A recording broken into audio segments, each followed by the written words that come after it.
This is the English Premier League Week 6 match results, and let's get into it. Hello, welcome to Man Utd, I hope you're all well. So this is the Week 6 of the English Premier League match results, just finished the game of Bournemouth against Southampton.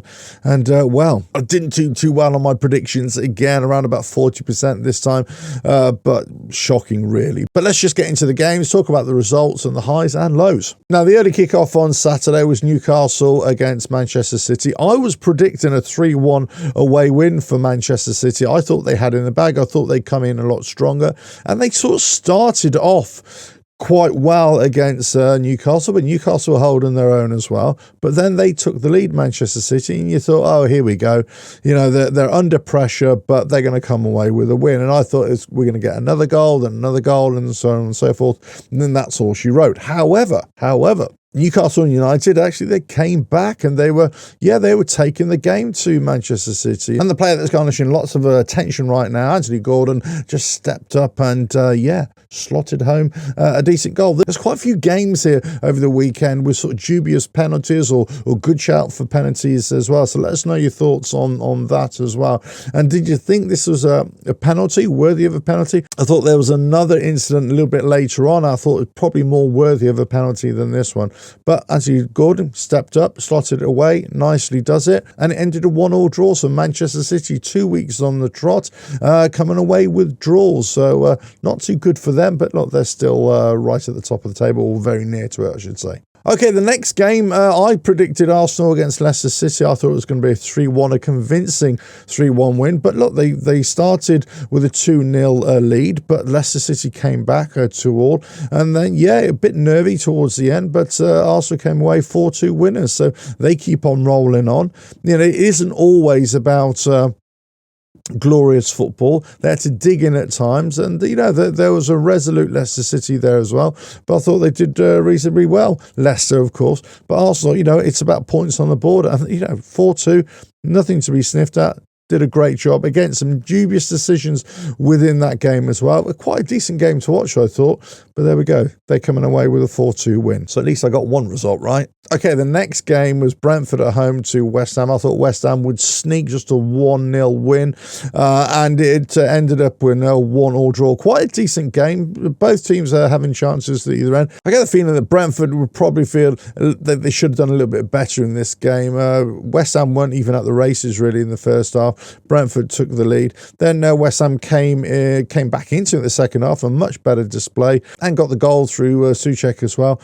But neither team really, were taking the game by the scruff of the neck and really penetrating either as well. So I think a draw was a decent shout for both teams as well. That's West Ham with 2 draws on the bounce, and Brentford, you could say that they dropped some points there. I'd say that's a fair assessment. Now, the next game, Chelsea against Brighton, I thought it was going to be a 2-2 draw, but really, it was just a masterclass of Cole Palmer, really, wasn't it? 4 goals in the first half. Well, actually, all goals came in the first half, and 2 for Brighton as well. They took the lead, but Chelsea just completely dominated. In the second half, it was to and fro, more goals disallowed, more opportunities missed. It was, as the Americans would say, a real humdinger of a game.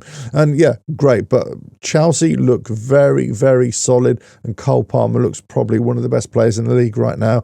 What he's doing, just so calm on the ball, so effortless. Fantastic player, fantastic achievement as well with those 4 goals in the first half. Next game, Everton against Crystal Palace. I was thinking it was going to be a 1-1 draw. I didn't see Everton coming away with a 2-1 win. I know they got goals in them. They have been scoring in recent games, although they haven't been getting the results. I thought it was going to be a 1-1 draw. But the indifference of Crystal Palace, they're going to feel a little bit aggrieved on this one as well. They probably should have done a little bit better in this game. The manager is possibly, I don't know, their signs of them getting a little bit tetchy as well in post-match interviews. But as I say, great win for Everton. Great to get points on the board for Sean Dyche as well. That's probably going to relieve a lot of pressure for him and his coaching staff as well, and also the players as well. But I thought that was going to be a 1-1 draw, but Everton, 2-1 winners. Now, next game, 2 teams I think are playing really well at the moment. I thought it was going to be Forest against Fulham. I thought it was going to be a 2-1 win, but it ended up being a Fulham 1-0 win again. Again, a really entertaining game to watch. These 2 teams are entertaining, especially I'll probably favour Nottingham Forest in terms of entertainment right now. But again, good game to watch, and probably on the balance of play, yeah, a decent win for Fulham. But, you know, possibly Forest would feel a little bit downhearted that they didn't hit the back of the net at least once. But there we go, Fulham 1-0 winners away. And the next game, Wolves at home to Liverpool. I was predicting a 2-1 win for Liverpool. And guess what? I got the result right and the score right. Yeah, Liverpool coming away with a 2-1 win. This, you know, I was predicting it was going to be like this, in that I thought that Liverpool were just going to be too strong for Wolves. And this just really pounds on the pressure for Wolves manager Gary O'Neill, right at the foot of the table. No wins, no results really, apart from that one draw, wasn't it, that they had earlier on in the season. So it's not looking good for Wolverhampton Wanderers right now. They are in deep doo-doo. Now the next game, Ipswich Town home to Aston Villa. I've been favouring Ipswich Town recently, saying, look, they've been playing some decent football, might have been getting all the results that they wanted, but you know, they've been hanging in there. I thought they'd be doing really well.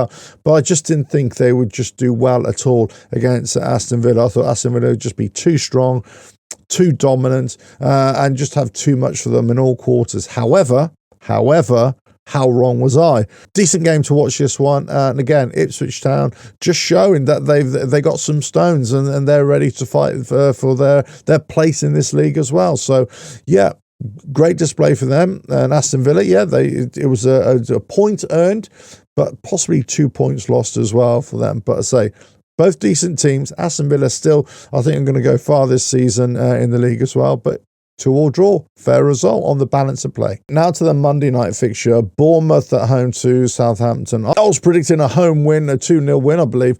And yeah, look, I thought it was going to be a win for Bournemouth, and there we go. So some indifferent results for Bournemouth in recent weeks, but Southampton are not really getting a lot of joy right now. But on the balance of play, again, a fair result. Okay, and to the final game on Sunday, late afternoon, it was Manchester United at home to Spurs. Because of the shambolics that have been going on at Manchester United, and because of possibly some decent results from Tottenham in recent weeks, I was convinced that Spurs were going to come away with a win, a 2-1 win I predicted. I didn't predict a 3-0 win for Spurs.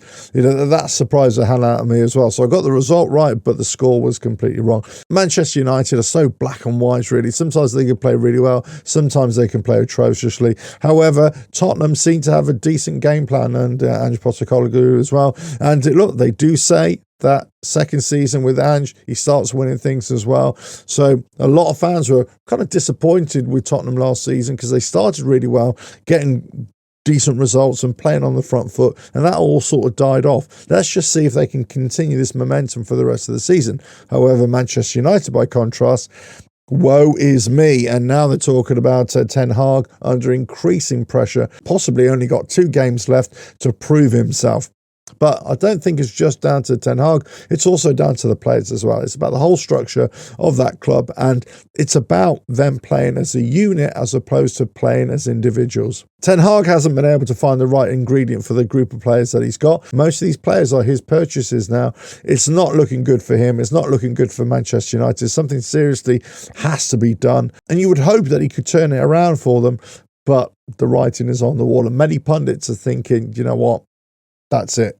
Enough is enough. I'm not so sure I'll pull the plug right now, but it's all uphill in the next few weeks for him. Let us know your thoughts on the results and the performances of the teams in week 6. And I will be back in another video soon for week 7 predictions.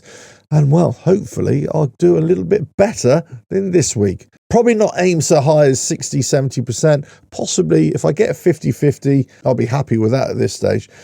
If you like what I do here, don't forget to like and share the video, subscribe to the channel, and hit the notifications bell for all future videos, and I will catch you again on another video coming very soon. Bye now.